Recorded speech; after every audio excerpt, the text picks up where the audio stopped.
بسم اللہ الرحمن الرحیم۔ ناظرین کرام، جیسا کہ آپ جانتے ہیں کتاب و سنت کی روشنی میں آپ کے سوالوں کے جوابات دیے جاتے ہیں،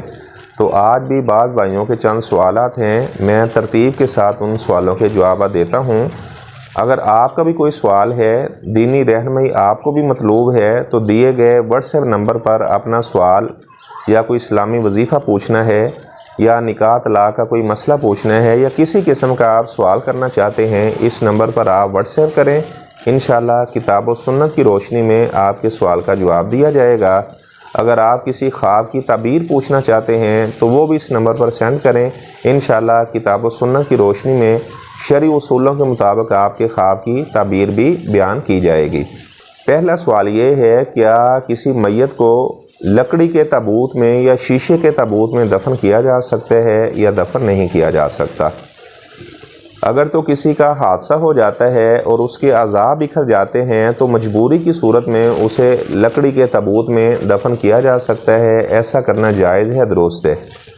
تو اگر کسی کی میت کو محفوظ کرنے کے لیے اسے لکڑی کے یا شیشے کے تابوت میں دفن کیا جائے تو ایسا کرنا شرعی طور پر جائز نہیں ہے،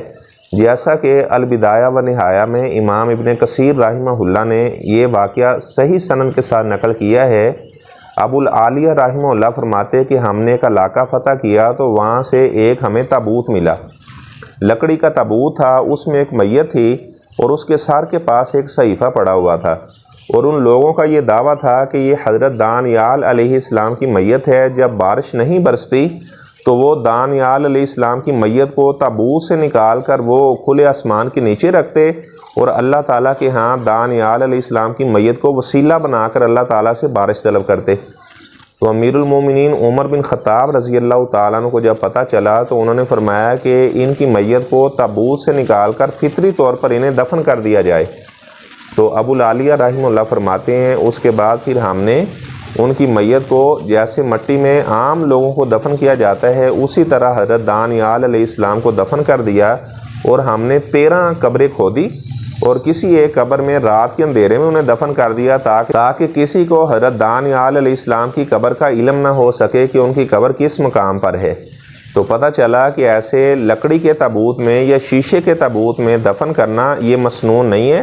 صحابہ کے عمل سے ثابت نہیں ہے۔ ادروائز عمر رضی اللہ تعالیٰ عنہ فرماتے کہ تابوت سمیت ہی آپ انہیں کسی قبر میں دفن کر دیں، تو انہوں نے فرمایا تابوت سے نکال کر مٹی میں ان کو دفن کر دیا جائے۔ کو کفن میں لپیٹ کر مٹی میں دفن کرنا یہ فطری عمل ہے، نہ کہ تابوت میں ڈال کر اس کے بعد اسے مٹی میں دفن کرنا یہ صحابہ کے عمل سے ثابت نہیں ہے۔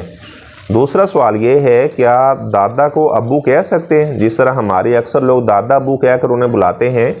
تو دادا کو ابو کہا جا سکتا ہے۔ یوسف میں موجود ہے، سیدنا یوسف علیہ السلام نے فرمایا وَاتَّبَعْتُ مِلَّةَ آبَائِ ابراہیم و اسحاق و یعقوب، کہ میں نے اپنے باپ حضرت ابراہیم علیہ السلام،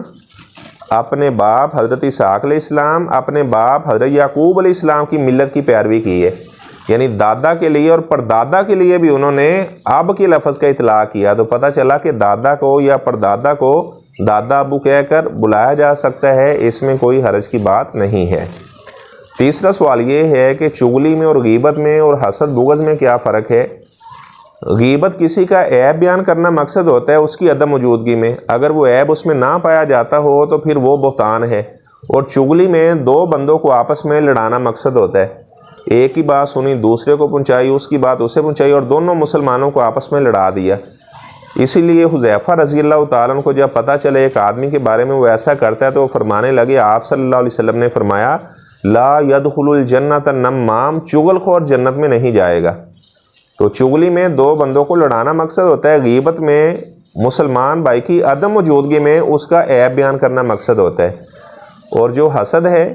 کسی کی نعمت کو دیکھ کر اس کے پاس وہ نعمت زائل ہونے کی خواہش کرنا کہ یہ نعمت اس سے چھن جائے اور میرے پاس آ جائے،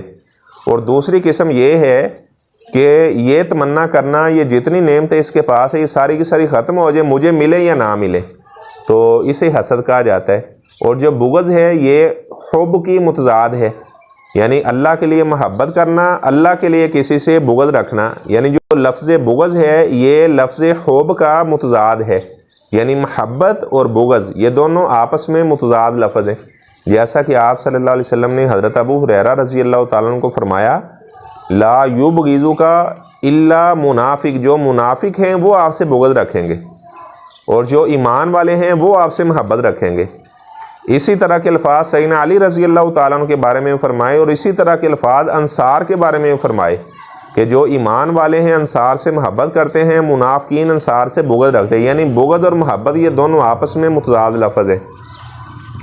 چوتھا سوال یہ ہے کیا مشرکین جو ہیں یہود و نصارہ ان کا جسم بھی نجس ہے؟ اگر ان کو ہاتھ لگ جائے تو کیا ہم اپنا ہاتھ دھوئیں، اپنے ہاتھ کو پاک کریں؟ تو بات یہ ہے کہ یہ عقیدے کے اعتبار سے نجس ہیں، ان کا عقیدہ نجس ہے، یہ معنوی طور پر نجس ہیں، حصی طور پر نجس نہیں ہے، کیونکہ صحابہ کرام یہود و نصارہ کے ساتھ مل کر کام کاج کرتے تھے، تو کسی روایت سے یہ ثابت نہیں ہے کہ وہ ان سے ایسے بچتے ہوں جیسے نجس چیز سے بچا جاتا ہے۔ تو پتہ چلا کہ جسمانی طور پر وہ نجس نہیں ہے۔ اگر وہ جسمانی طور پر نجس ہوتے تو یہود و نصارہ کی عورتوں سے شادی کرنے کو کیوں جائز قرار دیا جاتا؟ یہود و نصارہ کی جو پاک دامن عورتیں ہیں ان سے نکاح کرنے کو جائز قرار دیا گیا ہے۔ تو اگر وہ جسمانی طور پر نجس ہوتے تو کبھی مسلمانوں کو ان سے عقد کرنے کی، نکاح کرنے کی اجازت نہ ملتی۔